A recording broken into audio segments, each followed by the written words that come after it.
Social media પર અજાણ્યા વ્યક્તિઓ સાથે મિત્રતા કરવી કેટલી જોખમી સાબિત થઈ શકે છે તેનો એક ચોંકાવનારો કિસ્સો સુરતના સ્ટેશન રોડ વિસ્તારમાંથી સામે આવ્યો છે।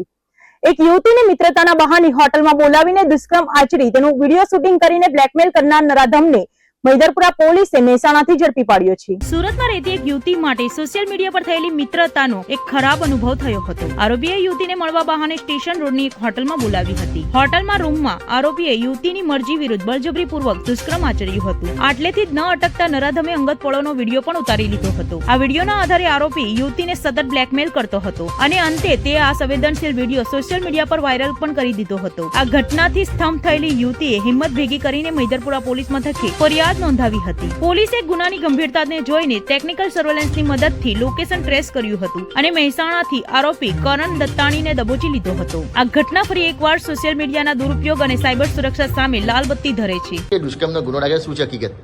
Madhya Pradesh police station number A part ગુના નંબર 92/26 BNS ની કલમ 69 તથા આઈટેકની કલમ 76E તથા 76A ના કામે આ કામના ભોગ બનનાર જે છે તે આ કામના આરોપી કરણ નરેશભાઈ દંતાણી સાથે ઇન્સ્ટાગ્રામના માધ્યમથી સંપર્કમાં આવેલા અને તેઓ વચ્ચે ગાઢ મિત્રતા થયા બાદ આ કામના આરોપીએ આ કામના ભોગ બનનાર સાથે લગ્ન કરવાનું વચન આપી લાલચ આપી પોસ્ટ વિસ્તારના અમીસા 4 રસ્તા ખાતે આવેલ હોટેલ સિમલા ગેસ્ટ હાઉસમાં બંને ત્યાં રોકેલા અને બંને વચ્ચે શારીરિક સંબંધ બંધાયેલા।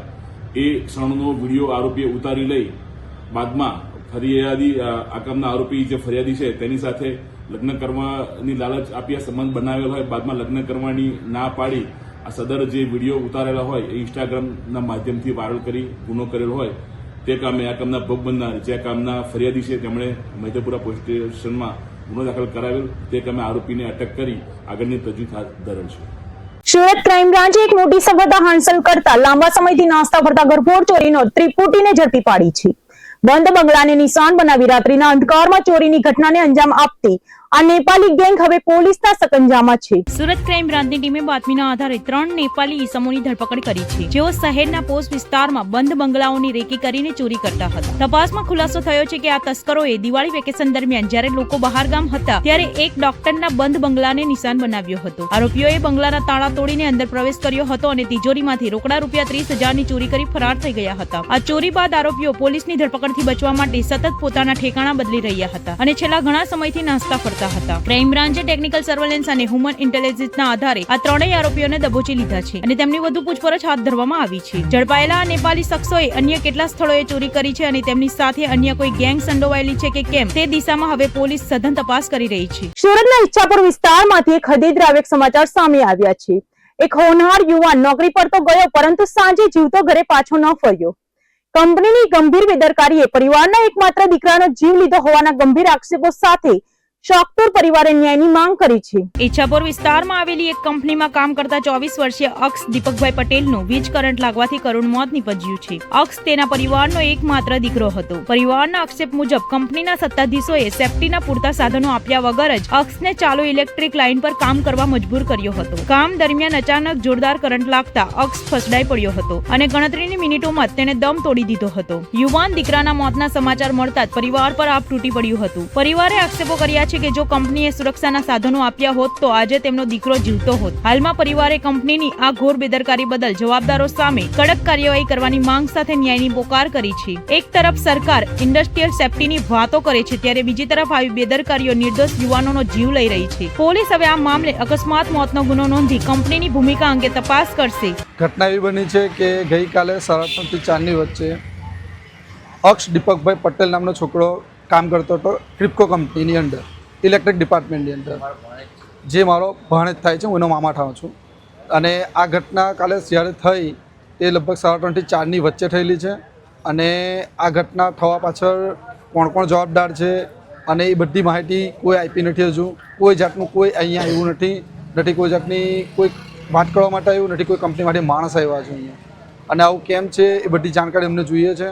બીજું હવે અક્ષ ઇલેક્ટ્રિક ડિપાર્ટમેન્ટમાં કામ કરતો હતો એ 20 થી 30 ફૂટ ઉપર ચડીને કામ કરે છે તો ત્યાં એને સેફટીનું શું ધ્યાન આપવામાં આવ્યું? વિધાઉટ હાર્નેસ એ વ્યક્તિ કઈ રીતે ઉપર ચડે છે? કેમ સેફટી ડિપાર્ટમેન્ટ શું કરે છે ત્યાં? કેમ ધ્યાન આપવામાં નહીં આવ્યું? બીજું ચાલુ લાઈને કામ કરે છે તો લાઈન બંધ કરવામાં કેમ ના આવે? લાઈન બંધ કરવાની જવાબદારી કોની છે? આમાં દરેક જવાબદાર માણસ અહીં હાજર થાય ને એની જાણકારી આપે. અને બીજું જે કંપનીમાં આ બધું થાય છે તો કંપની કેમ આવી જવાબદારી લેવા તૈયાર નથી? ગઈકાલે 4 કલાક 6 કલાક રાહ જોયા પછી કંપની માટે એક માણસ આવે છે અને તે બી એવું કહે છે કે કંપની આના માટે જવાબદાર નથી. કેમ? શું કંપનીમાં કોન્ટ્રાક્ટ પર કામ કરો ગુનો છે? કંપનીને કોન્ટ્રાક્ટ પર કામ કરી એટલે બસ ખાલી કોન્ટ્રાક્ટરની જ જવાબદારી, કંપનીની કોઈ જવાબદારી નહીં. તો કંપનીને કામ કરવાનો શું મતલબ છે? આટલી મોટી કંપની છે તો કંપનીના આટલા નાના માણસો કામ કરે છે તો એની જવાબદારી કંપનીની કઈ રીતે નથી? અને આ વિધાઉટ સેફ્ટી કામ થાય છે તો સેફ્ટીનું ધ્યાન આપવાનું કોણ? કંપનીની જવાબદારી બને ને. કોન્ટ્રાક્ટરની જે જવાબદારી છે સાથે કંપનીની પૂરેપૂરી જવાબદારી છે. એટલે કંપનીએ ધ્યાન કેમ નહીં આપ્યું કે કોન્ટ્રાક્ટર આવા લાપરવાહીથી કામ કરવામાં આવે છે? તો એ બધી જવાબદારી કંપનીની પણ છે. માંગણી એવું છે કે એને વધારે વધારે વળતર મળે, એના પરિવારનું ધ્યાન આપવામાં આવે અને પરિવારની ધ્યાન રાખવામાં આવે. કારણ કે એના પરિવારનો કમાનાર એક જ પર્સન છે. આજ પછી એના મા બાપની જવાબદારીની બેન છે જે અનમેરિડ છે એને પનાવવાનું, આ બધી જવાબદારી કોણ લેશે? સુરત તરફ આવી રહેલી સુપરફાસ્ટ ટ્રેનમાંથી નશાના કારોબારનો પર્દાફાશ થયો છે. સિકંદરાબાદ રાજકોટ એક્સપ્રેસમાં ટ્રોલી બેગમાં છુપાવીને લાવવામાં આવતો લાખોની કિંમતનો ગાંજો નવસારી રેલવે સ્ટેશન પર સુરત લોકલ ક્રાઇમની ટીમે ઝડપી પાડ્યો છે.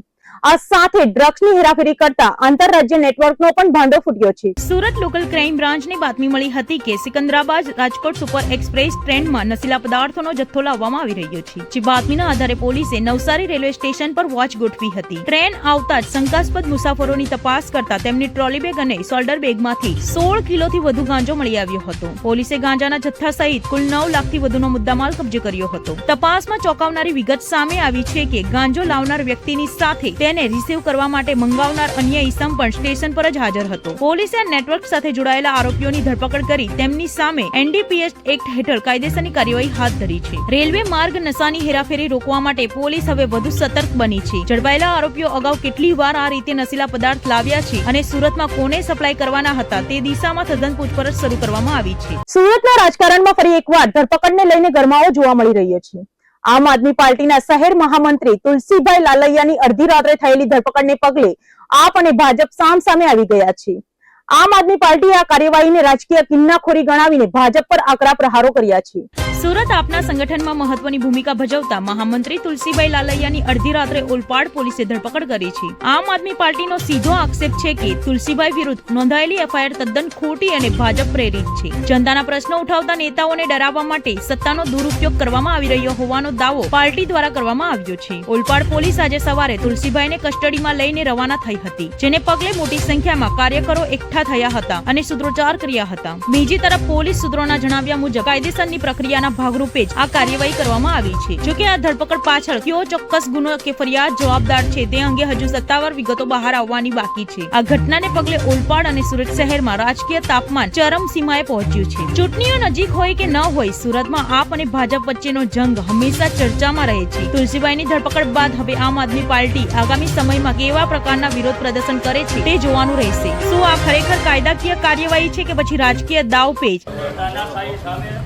આજે ખોટા કેસમાં મને ફસાવવાની કોશિશ કરી છે, પરંતુ અમે આમ આદમી પાર્ટીના ક્રાંતિના યોદ્ધા છીએ.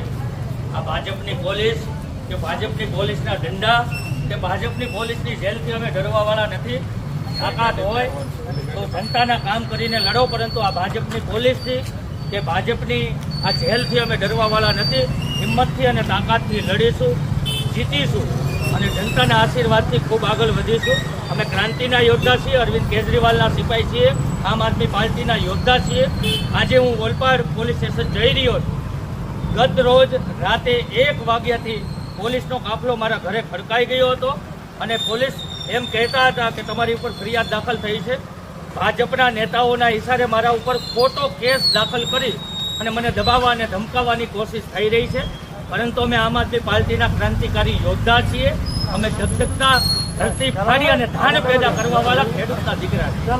અમે તમારી પોલીસ, તમારી જેલ કે તમારા દંડાથી ડરવાવાળા વ્યક્તિ નથી.